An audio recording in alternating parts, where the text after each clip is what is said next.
Hi, I'm Maureen Marchand from the city of Port St. Lucie, and we're here together for the fitness department. We're putting together a workout for you to do at home that just requires your body weight. So I'd like to go through a few of those exercises. Megan is going to be my demo and showing you those great exercises. We're going to start off with the body weight squat.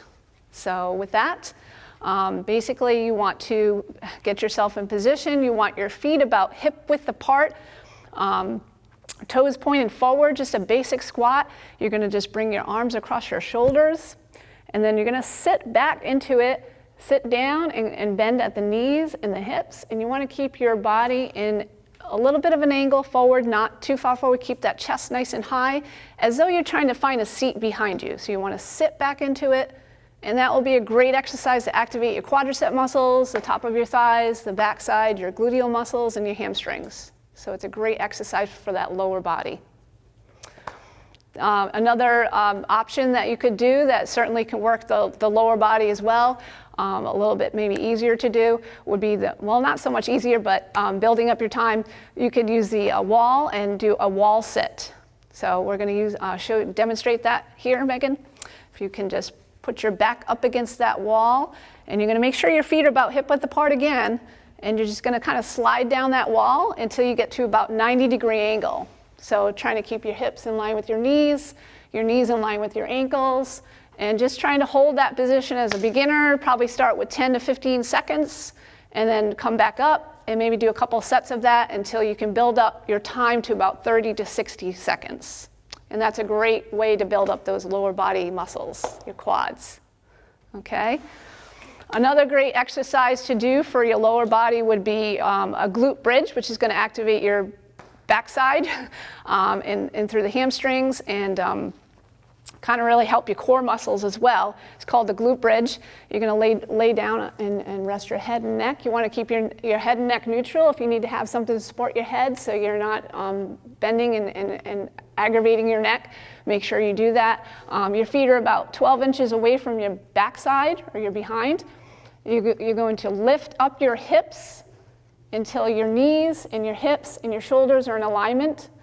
And you want to press through the heels and just hold that position for about 2 to 3 seconds, and you would lower the body back down and then lift yourself back up and just do a continuous repetition with that. It would be like 10 to 15 repetitions. A couple of sets of that, and that's going to be a great way to work that backside right into the gluteal muscles.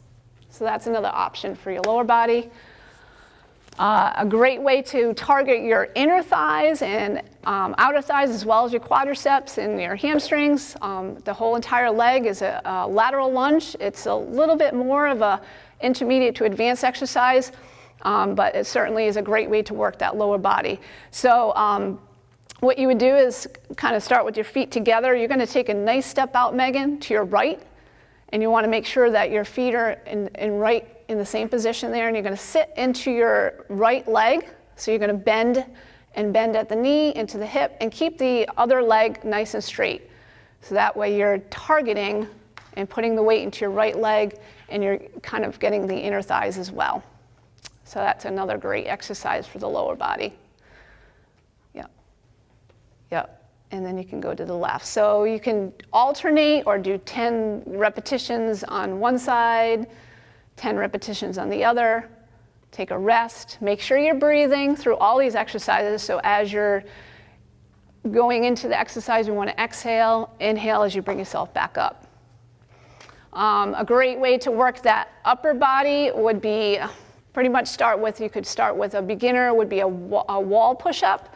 You could use your wall at home if you want to demonstrate that, Megan. So what you're going to do is make sure that your hands are about shoulder width apart, and your arms are right in line with the shoulders. Your hands are right in line with the shoulders. Taking a step back away from the wall, you're now going to bring yourself in towards the wall, bend at the elbows. Probably can bring those hands down just a little bit lower. Yep.